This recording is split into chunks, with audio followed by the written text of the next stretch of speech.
வணக்கம். இதழியல் மற்றும் செய்தி தொடர்பியல் துறை செய்திகளுக்காக நான் ஆகாஷ் மணிப்பெருவேல். இன்று நாம் பார்க்க போகும் சிறப்பு செய்தி இந்திய அரசியலமைப்பில் நடந்த ஒரு முக்கியமான மாற்றம் குறித்தாக தான் இருக்கிறது. ஜம்மு காஷ்மீர் மாநிலத்திற்கு வழங்கப்பட்ட சிறப்பு அந்தஸ்தை நீக்கியது, அதாவது சட்டப்பிரிவு 370 நீக்கம். முதலில் சட்டப்பிரிவு 370 என்ன என்பது பற்றி தெரிந்து கொள்வோம். 1949ஆம் ஆண்டு இந்திய அரசியலமைப்பில் தற்காலிக வகுப்பாக சேர்க்கப்பட்டது இந்த சட்டப்பிரிவு 370. ஜம்மு காஷ்மீர் மாநிலத்திற்கு தனி சட்டங்கள் இயற்றும் சுதந்திரம் உள்ளிட்ட பல்வேறு சிறப்பு அதிகாரங்களை வழங்கியது.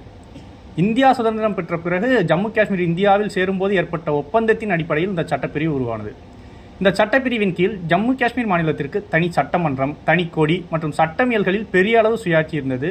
பாதுகாப்பு மற்றும் தொலைத்தொடர்பு ஆகிய விஷயங்களில் மட்டுமே இந்திய பாராளுமன்றம் சட்டம் இயற்ற முடியும், அதுவும் மாநிலத்தின் ஒப்புதலோடு. அதாவது சுருங்க சொல்ல வேண்டுமென்றால் தமிழ்நாடு உள்ளிட்ட மாநிலங்கள் கேட்கின்ற மாநில சுயாட்சியை முழுமையாக பெற்ற மாநிலமாக ஜம்மு காஷ்மீர் இருந்தது.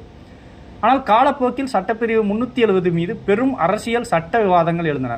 பலர் இந்த சட்டப்பிரிவு இந்தியாவின் முழுமையான ஒருங்கிணைப்புக்கு இடையூறாக இருந்தது என்றும் மக்கள் அனைவருக்கும் சம உரிமைகள் வழங்கும் முயற்சிக்கு தடையாக இருந்தது என்றும் வாதிட்டனர். 2019ஆம் ஆண்டு ஆகஸ்ட் 5ஆம் தேதி பிரதமர் நரேந்திர மோடி, உள்துறை அமைச்சர் அமித்ஷா ஆகியோர் அடங்கிய மத்திய அரசு பாராளுமன்றத்தில் ஒரு முக்கிய அறிவிப்பை வெளியிட்டது. அதன்படி இரு அவைகளின் ஆதரவுடன் நிறைவேற்றப்பட்ட சட்ட முன்வடிவுக்கு குடியரசுத் தலைவர் ஒப்புதலுடன் அதிகாரப்பூர்வமாக சட்டப்பிரிவு 370 நீக்கும் நடவடிக்கை மேற்கொள்ளப்பட்டது. இதன் மூலம் ஜம்மு காஷ்மீர் மாநிலம் மற்ற இந்தியாவின் மாநிலங்களைப் போல செயல்படத் தொடங்கியது.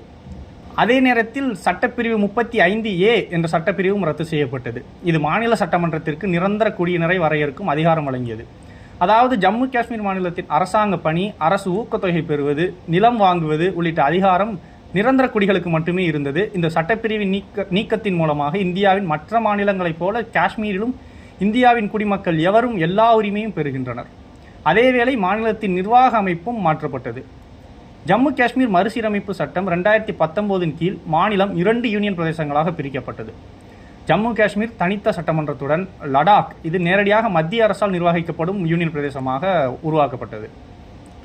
இந்த மாற்றங்கள் கலந்த விமர்சனங்களை ஏற்படுத்தின. சிலர் இதை தேசிய ஒருங்கிணைப்பு, மேம்பாடு மற்றும் சம உரிமைக்கான சிறந்த படியாக பாராட்டினர்.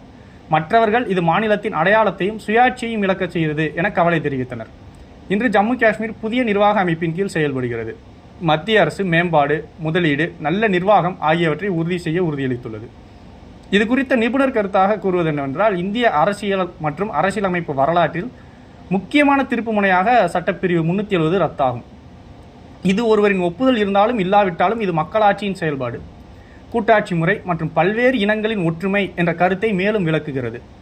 இந்த செய்தி பகிர்வில் எங்களை தொடர்ந்து பார்த்ததற்காக நன்றி. இதுபோல மேலும் பல தகவல்களுக்கு எங்களோடு இணைந்திருங்கள். நன்றி. வாழ்க தமிழ், வாழிய பாரதம்.